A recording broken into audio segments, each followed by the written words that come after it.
ಯಾರ್ಯಾರೆಲ್ಲ Airtel ಸಿಮ್ಮನ್ನು ಬಳಸ್ತಾ ಇದ್ದೀರಾ, ಎಲ್ರಿಗೂ ಕೂಡ ಒಂದು ಹೊಸ ರೀಚಾರ್ಜ್ ಪ್ಲ್ಯಾನ್ ಬಂದಿದೆ. ಅದು ಕೂಡ ನಂಬೋದಕ್ಕೆ ಸಾಧ್ಯ ಆಗೋದಿಲ್ಲ.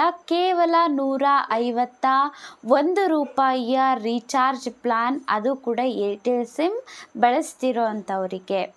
ಕೇವಲ 1 ತಿಂಗಳ ವ್ಯಾಲಿಡಿಟಿ ಅಲ್ಲ, 3 ತಿಂಗಳ ವ್ಯಾಲಿಡಿಟಿ ಇರುವಂಥದ್ದು. ಅಂದರೆ 90 ದಿನಗಳಿಗೆ ಕೇವಲ ₹151 ಅಂತ ಅಂದರೆ ನೀವೇ ಅರ್ಥ ಮಾಡ್ಕೊಳ್ಳಿ. ಮತ್ತು ಏನೇನೆಲ್ಲ ಪ್ರಯೋಜನಗಳು ಇದ್ದಾವೆ ಅಲ್ವಾ, ಅದನ್ನು ತಿಳಿಸೋದಕ್ಕೋಸ್ಕರನೇ ನಾನು ಬಂದಿರೋದು, ಈ ಒಂದು ವಿಡಿಯೋನ ಮಾಡ್ತಾ ಇರೋವಂಥದ್ದು.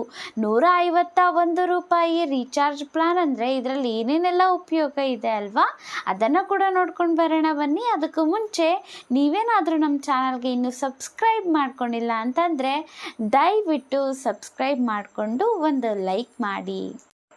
ಇಷ್ಟಕ್ಕೂ ಈ ಒಂದು ಏರ್ಟೆಲ್ ರೀಚಾರ್ಜ್ ಪ್ಲಾನ್ ಯಾಕೆ ಇಷ್ಟೊಂದು ಜನಪ್ರಿಯ ಆಗಿದೆ ಅಂತ ಅಂದರೆ, ನಿಮಗೆ ಗೊತ್ತು, ತುಂಬಾ ಕಡಿಮೆ ಬೆಲೆಯಲ್ಲಿ ಇರೋವಂಥದ್ದು. ಕೇವಲ ₹151 ಇರೋವಂಥದ್ದು. ಇದರಲ್ಲಿ ಅನ್ಲಿಮಿಟೆಡ್ ಕಾಲ್ಸ್ ಸಿಗುತ್ತೆ, ಎಷ್ಟು ಬೇಕಾಗಿದ್ದರೂ ಮಾತನಾಡಬಹುದು. ಅಷ್ಟು ಕೂಡ ನಿಮಗೆ 90 ದಿನಗಳ ವ್ಯಾಲಿಡಿಟಿ ಇರುವಂತಹ ರೀಚಾರ್ಜ್ ಪ್ಲಾನ್ ಇದು ಅಂತ ಕೂಡ ನಾನು ನಿಮಗೆ ಹೇಳಿದೆ. ಹಾಗಾದರೆ ಎಷ್ಟು ಡೇಟಾ ಸಿಗುತ್ತೆ ನಿಮಗೆ ಈ ಒಂದು ₹151 ರೀಚಾರ್ಜ್ ಪ್ಲಾನಲ್ಲಿ, ಮತ್ತು ಏನೇನೆಲ್ಲ ಎಕ್ಸ್ಟ್ರಾ ಬೆನಿಫಿಟ್ ಸಿಗುತ್ತೆ, ಮತ್ತು ಯಾರೆಲ್ಲ ಈ ಒಂದು ರೀಚಾರ್ಜ್ ಪ್ಲಾನನ್ನು ಬಳಸ್ಕೊಳ್ಬಹುದು ಅನ್ನೋವಂಥದ್ದು ಕೂಡ ನಾನು ನಿಮಗೆ ತಿಳಿಸ್ಕೊಡ್ತೇನೆ.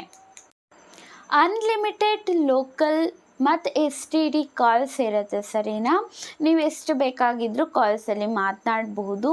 90 ದಿನಗಳ ವ್ಯಾಲಿಡಿಟಿ ಇದೆ. ₹151 ಇರುತ್ತೆ. ಡೇಟಾ ಬಂದು ದಿನಕ್ಕೆ 500 MB ಡೇಟಾ ಇರುತ್ತೆ.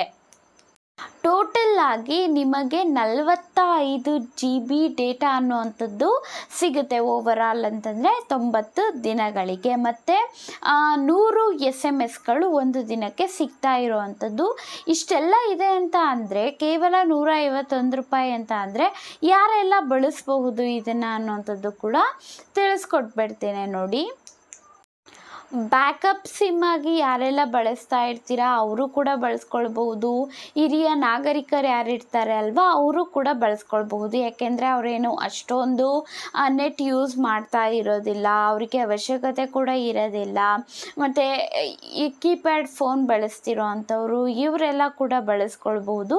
ಸೆಕೆಂಡರಿ ಸಿಮ್ ಆಗಿ ಇಟ್ಕೊಂಡಿದ್ದೀರಾ ಅಂತಂದರೆ ಬಳಸ್ಬಹುದು. ಇಲ್ಲ ಅಂತಂದರೆ ಇದರಲ್ಲಿ ಸಿಗುವಂತಹ ಡೇಟಾ ಅನ್ನುವಂಥದ್ದು ಅಷ್ಟಾಗಿ ಸಾಕಾಗೋದಿಲ್ಲ. ಹಾಗಾಗಿ ಸೆಕೆಂಡರಿ ಸಿಮ್ ಆಗಿ ಬಳಸ್ತಾ ಇರೋವಂಥವರಿಗೆ ಬಳಸ್ಕೊಳ್ಳೋದಕ್ಕೆ ಯೋಗ್ಯ ಅಂತ ಹೇಳಬಹುದು. ಮತ್ತು ಯಾರ್ಯಾರಿಗೆಲ್ಲ ಪದೇ ಪದೇ ರೀಚಾರ್ಜ್ ಮಾಡಿಸೋದಕ್ಕೆ ಇಷ್ಟ ಇರೋದಿಲ್ಲ ಅಲ್ವಾ, ಅವರು ಕೂಡ ಬಳಸಬಹುದು.